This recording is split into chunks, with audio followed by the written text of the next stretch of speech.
أعوذ بالله من الشيطان الرجيم بسم الله الرحمن الرحيم.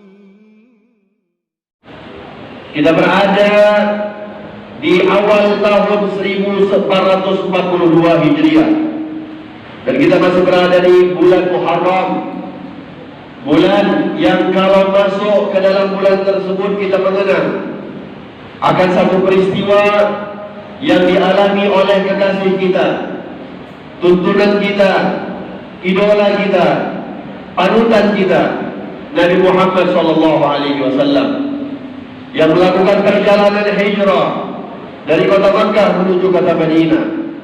Disebut oleh Allah Subhanahu wa taala, diceritakan oleh Allah Subhanahu wa taala di dalam Al-Qur'an bagaimana Rasulullah SAW melakukan perjalanan hijrah dari kota Makkah menuju kota Madinah. Walaupun peristiwa hijrah tidak terjadi di bulan Muharram, akan tetapi momentum tahun baru Hijriah itu diikatkan dan disandirkan oleh para sahabat mengikuti dengan hijrahnya Rasulullah SAW. Hadirin sidang jamaah Jumat yang dirahmati oleh Allah, kita di dalam agama Islam mempunyai titik balik yang mana di zaman dahulu Rasulullah SAW 13 tahun berada di kota Makkah setelah diutus menjadi Nabi oleh Allah Subhanahu wa taala di saat usia beliau 40 tahun. Akan tetapi selama 13 tahun Rasulullah SAW tidak leluasa di dalam melaksanakan syariat-syariatnya Allah, tidak leluasa di dalam menyebarkan ajaran yang diajarkan oleh Allah Subhanahu wa taala.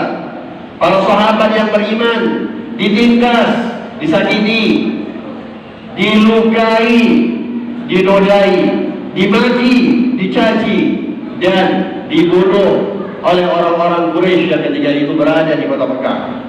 Mereka menyiksa Rasulullah, mereka menyiksa para sahabat Nabi Muhammad SAW yang sudah beriman kepada Rasulullah SAW, yang sudah beriman kepada Allah Subhanahu wa taala. Sehingga banyaknya cobaan, banyaknya ujian yang diberikan oleh orang-orang Quraisy kepada orang-orang yang beriman kepada Allah, beriman kepada Nabi Muhammad SAW, yang mana mereka berada di kota Makkah ketika itu. Akhirnya datanglah perintah daripada Allah Subhanahu wa taala untuk mereka melakukan perjalanan hijrah keluar dari kota Makkah menuju kota Madinah.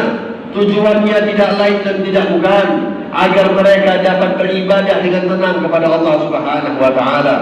Karena ketenangan di dalam beribadah ini adalah suatu hal yang mahal, dan atas perjuangannya Rasulullah dan para sahabat, yaitu ketika melakukan perjalanan hijrah dari kota Makkah menuju kota Madinah dengan jasa-jasanya mereka, alhamdulillah kita bersyukur kepada Allah, hari ini kita dapat tenang di dalam beribadah kepada Allah Subhanahu wa taala.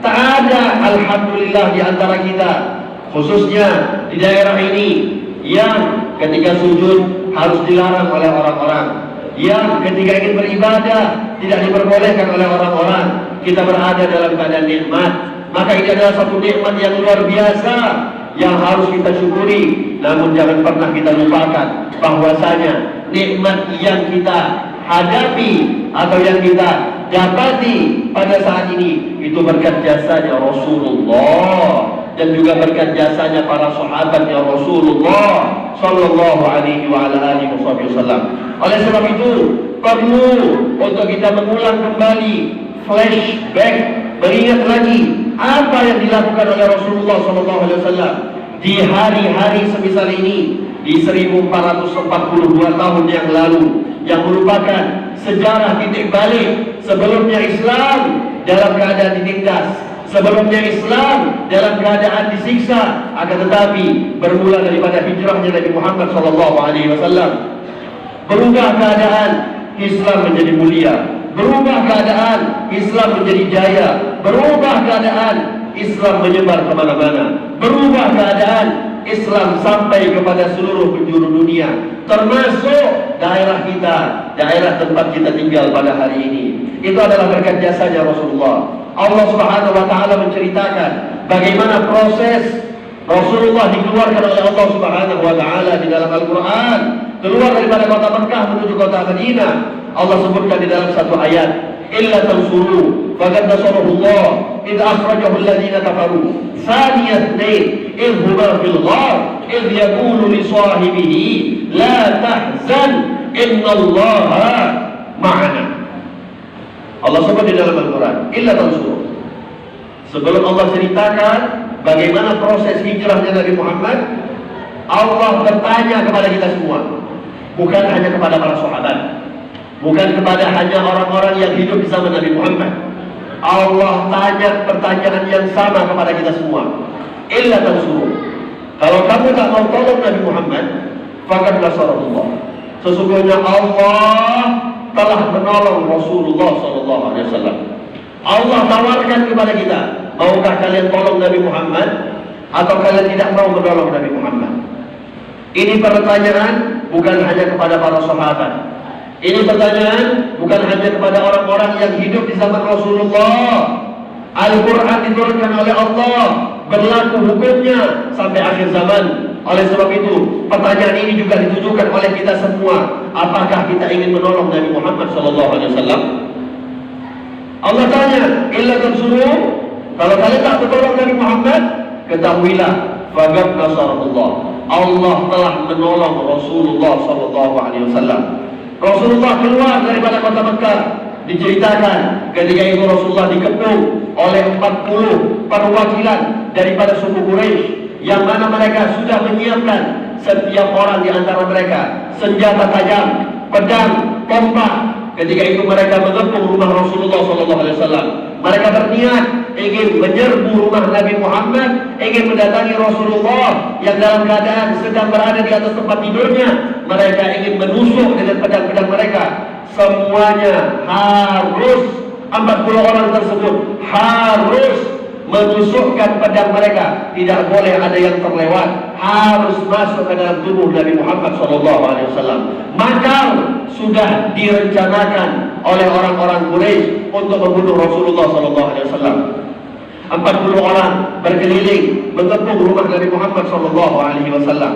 Akan tetapi faktanya Allah Subhanahu wa taala ketika itu membuat orang-orang yang ingin membuat makar kepada Nabi Muhammad SAW dibuat ngantuk oleh Allah Subhanahu wa taala, yang sudah bersiap dari jauh-jauh hari untuk mengambil momentum yang baik, yang penting, yang tepat untuk membunuh Rasulullah. Akan tetapi ketika makar tersebut ingin dilakukan, Allah Subhanahu wa taala buat kantuk semuanya. Mereka mengantuk dan Nabi Muhammad SAW keluar dari kota Mekah, keluar dari rumah beliau. Ketika itu melihat 40 orang yang mengepung rumah beliau, semuanya dalam keadaan tertidur. Bahkan Nabi Muhammad SAW ketika itu sempat keluar daripada rumahnya, beliau mengambil satu genggam pasir, diletakkan di atas kepala satu persatu daripada orang-orang kafir yang ingin membunuh Rasulullah SAW. Penghinaan untuk mereka orang-orang yang ingin membunuh Nabi Muhammad SAW. Lalu Rasulullah keluar dari kota Mekah. Ketika itu orang-orang Quraisy mereka mencari, mengejar Nabi Muhammad. Perjalanan dari kota Mekah ketika itu kalau menuju ke kota Madinah, walaupun tidak ada mobil, walaupun tidak ada kereta api seperti teknologi yang ada di zaman sekarang ini, namun perjalanan normal itu hanya memakan 1 hari 1 malam. Sampai perjalanan itu dari kota Mekah menuju kota Madinah. Namun faktanya Nabi Muhammad keluar daripada kota Mekah di tanggal 27 Safar, dan Rasulullah SAW sampai ke kota Madinah di tanggal 12 Rabiul Awal. 15 hari Nabi Muhammad melakukan perjalanan. Kenapa 15 hari? Yang normalnya ketika itu 1 hari 1 malam, ataupun mungkin paling lambat 2 hari 2 malam. Nabi berjalan 15 hari. Kenapa? Karena Nabi SAW tahu bahwasanya orang-orang Quraisy semuanya mengejar Rasulullah, ingin menangkap Nabi Muhammad, sehingga Rasulullah berjalan ke kota Madinah dengan jalan yang tak biasa dilakukan oleh orang-orang Quraisy menuju kota Madinah. Naik gunung Nabi Muhammad, turun menyisiri pantai, naik lagi ke gunung, sampai Nabi Muhammad SAW bersembunyi di dalam satu gua yang bernama Gua Tur. 3 hari 3 malam Nabi Muhammad berada di Gua Tur. Lalu setelah berada 3 hari 3 malam di Gua Tur, sembari dikejar oleh orang-orang kaum kafir Quraisy, akan tetapi dijaga oleh Allah Subhanahu wa taala. Keluar Nabi Muhammad, akhirnya sampailah tanggal 12 Rabiul Awal. Di tanggal 8 Rabiul Awal Nabi Muhammad singgah ke satu tempat namanya Kuba. Nabi Muhammad membangun Masjid Kuba. Lalu setelah membangun Masjid Kuba, Nabi Muhammad melanjutkan perjalanan, dan akhirnya tanggal 12 Rabiul Awal Rasulullah sampai ke dalam gerbang kota Madinah. Kalau kita melihat ayat suci Allah di dalam Al-Quran tadi mengatakan, illa tansuruh faqad nasarullah. Kalau kamu tak tolong Nabi Muhammad, maka Allah telah menolong Nabi Muhammad. Sejenak kita merenungi bagaimana cara Rasulullah keluar daripada kota Mekah.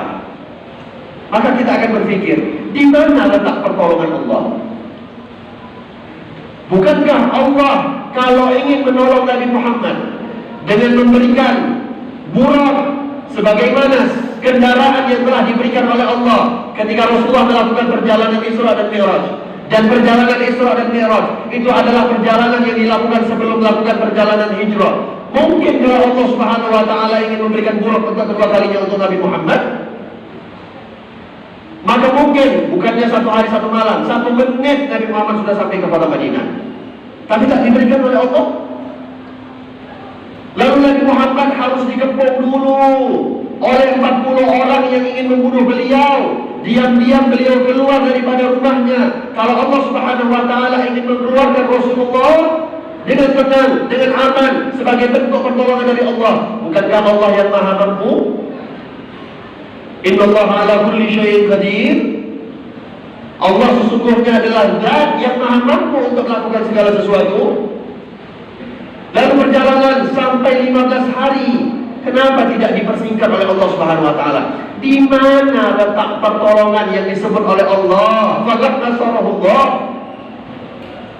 Kalau kalian tak menolong Nabi Muhammad, ketahuilah Allah telah menolong Nabi Muhammad. Di mana letak pertolongan? Akan tetapi Rasulullah SAW sadar. Rasulullah SAW tahu. Rasulullah dengan kekuatan hatinya, beliau mengatakan ketika Sayyidina Abu Bakar As-Siddiq berada bersama beliau Nabi Muhammad di dalam Gua Tur, ketika awal-awal masuk, Rasulullah Sayyidina Abu Bakar melihat ke atas gua, ada bayangan orang-orang Quraisy yang ketika itu tepat berada di atas gua di mana Rasulullah dan Sayyidina Abu Bakar As-Siddiq bersembunyi di dalamnya. Kata Sayyidina Abu Bakar As-Siddiq, ya Rasulullah, kalau mereka melihat mata kaki mereka ke bawah, maka mereka akan melihat kita ya Rasulullah. Dengan ketenangan Nabi Muhammad mengatakan, ya Abu Bakar, ma dhannuka bi itsnain Allah thalithuhuma.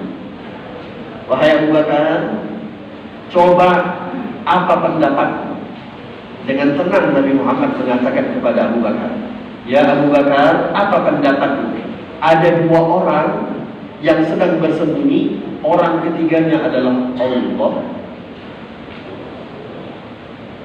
La tahzan innallaha ma'ana.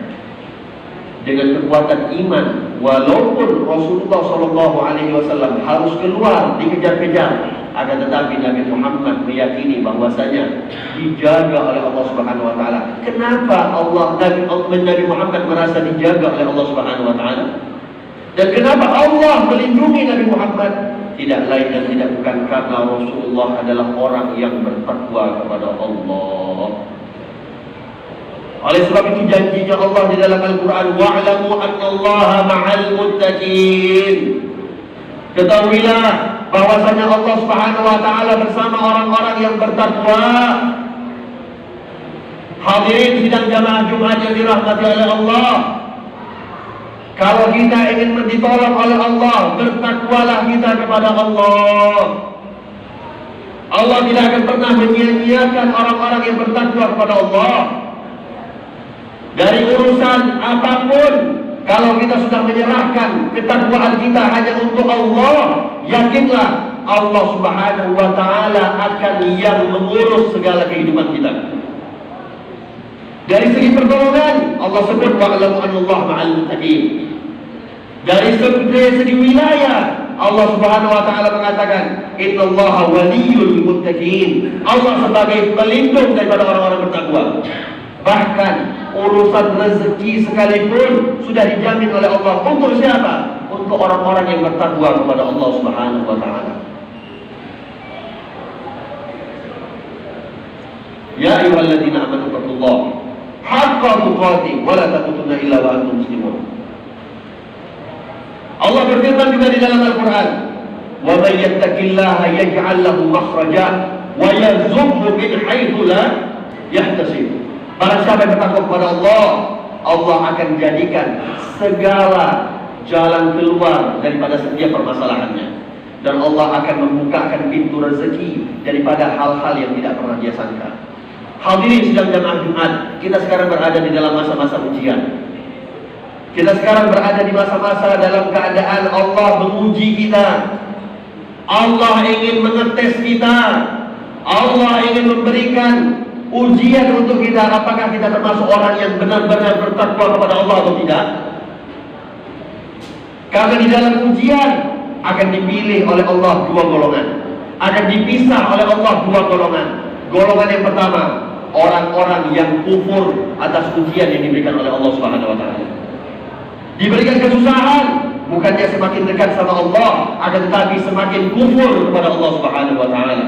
Diberikan ujian, dicabut rezekinya, diambil sedikit demi sedikit rezekinya, bukan justru malah kembali kepada Allah, akan tetapi dia semakin jauh kepada Allah Subhanahu wa Ta'ala. Lalu golongan dua yang dipisah oleh Allah Subhanahu wa Ta'ala adalah orang-orang yang semakin diuji oleh Allah, dia semakin dekat sama Allah Subhanahu wa Ta'ala. Semakin diberikan cobaan oleh Allah, semakin dia sandarkan dirinya kepada Allah Subhanahu wa Ta'ala. Dan orang-orang semisal ini adalah orang-orang yang benar-benar mengikuti Nabi Muhammad sallallahu alaihi wasallam. Oleh sebab itu Allah tawarkan kepada kita, kalau kita ingin ditolong oleh Allah sebagaimana Allah menolong Nabi Muhammad, maka tolong juga Nabi Muhammad sallallahu alaihi wasallam. Illa tansuruh, kalau kamu tak tolong Nabi Muhammad, maka Allah telah menolong Rasulullah. Dengan apa kita menolong Nabi Muhammad? Nabi Muhammad sudah tak ada lagi di tengah-tengah kita. Nabi Muhammad jasadnya sudah pisah dengan kita. Jauh 1400 tahun yang lalu Nabi sudah tak lagi bersama kita di dunia. Akan tetapi tawaran untuk menolong Nabi Muhammad itu masih dibuka lebar oleh Allah Subhanahu wa Ta'ala. Dengan apa? Dengan kita menjalankan sunnah-sunnah Nabi Muhammad SAW. Dengan apa kita menolong Rasulullah? Dengan kita menjaga akhlaknya Nabi Muhammad. Dengan apa kita menolong Nabi Muhammad? Dengan kita menghidupkan kehidupannya Rasulullah di rumah kita. Berapa banyak rumah-rumah kita sudah tak lagi mengenal Rasulullah? Berapa banyak anak-anak kita sudah tidak mengetahui lagi tentang bagaimana Nabi Muhammad? Bahkan minta maaf, gak perlu untuk anak kita, kita sendiri sudah sangat jauh daripada Nabi Muhammad. Kita sendiri yang sudah bertahun-tahun hidup, ada yang 50 tahun, ada yang 60 tahun, ada yang 70 tahun, akan tetapi tidak pernah mengenal kepada Rasulullah. Bukankah kita harus bersyukur kepada Nabi Muhammad karena perjuangan beliau kita alhamdulillah hidup sampai sekarang? Bukankah karena perjuangan beliau tinggalkan keluarganya, beliau tinggalkan hartanya, beliau tinggalkan kotanya, beliau tinggalkan tempat lahirnya. Untuk apa? Untuk agar kita umatnya Nabi Muhammad, agar umatnya bisa tenang di dalam ibadah kepada Allah. Maka tak ada orang yang lebih berjasa di dalam kehidupan kita melebihi Rasulullah SAW. Walaupun ibu kita yang melahirkan kita, jasanya tidak sebesar jasanya Rasulullah kepada kita. Di dunia kita disayang oleh ibu kita, betul. Tak ada ibu yang tak sayang sama anak. Tapi nanti di akhirat tak menjamin ibu kita, bapak kita akan menolong kita di yaumil qiyamah. Allah sebut di dalam Al-Quran, yauma yafirrul mar'u min akhihi wa ummihi wa abihi wa sahibatihi wa banihi likulli imri'in yawma idzin yasha'nu yughni. Nanti di yaumil qiyamah akan datang masanya semua orang akan lari daripada saudaranya, daripada bapak dan ibunya, daripada istri dan anak-anaknya. Semuanya akan lari dan mereka mengurus dirinya masing-masing. Minta maaf orang tua kita yang mati-matian sayang sama kita, bisa jadi nanti di yaumil qiyamah tak akan lagi mengenal kepada kita. Tapi hanya satu manusia yang di dunia memikirkan kita, yang ketika hidup dia memikirkan kita, dan matinya pun dia memikirkan kita, bahkan di akhirat nanti pun dia akan memikirkan kita, yaitu adalah Rasulullah. Nabi Muhammad satu-satunya penolong kita nanti di yaumil qiyamah. Nabi Muhammad sudah menunggu kita di yaumil mizan. Nabi Muhammad menunggu kita di Shiratal Mustaqim. Nabi Muhammad akan menunggu kita di Telaga Kautsar. Maka jangan sia-siakan diri kita untuk tidak berjumpa dengan Nabi Muhammad nanti di yaumil qiyamah. Na'udzubillah, tsumma na'udzubillah. Oleh sebab itu, jadilah bulan Muharram tahun 1442 Hijriah ini menjadi titik balik kita untuk semakin dekat dengan Allah Subhanahu wa taala. Untuk menjadi titik balik kita agar semakin dekat, semakin akrab, semakin cinta kita kepada baginda Nabi Muhammad sallallahu alaihi wa ala alihi wasallam, dengan kita hidupkan sunnahnya beliau, dengan kita hidupkan akhlaknya beliau, dengan kita mengenali siapa sosok pribadi Rasulullah, sehingga semakin kita kenal dengan Nabi Muhammad, semakin cinta kita kepada Rasulullah sallallahu alaihi wasallam. Mudah-mudahan dengan cinta tersebut kita dibangkitkan oleh Allah Subhanahu wa taala bersama beliau nanti di surganya Allah Subhanahu wa taala. Amin. Amin. Amin ya rabbal العالمين. قال الله تعالى في كتابه الكريم وهو أصدق القائلين: أعوذ بالله من الشيطان الرجيم، بسم الله الرحمن الرحيم، والعصر إن الإنسان لفي خسر إلا الذين آمنوا وعملوا الصالحات وتواصوا بالحق وتواصوا بالصبر. بارك الله لي ولكم في القرآن العظيم ونفعني وإياكم بما فيه من الآيات والذكر الحكيم وتقبل مني ومنكم تلاوته إنه هو التواب الرحيم.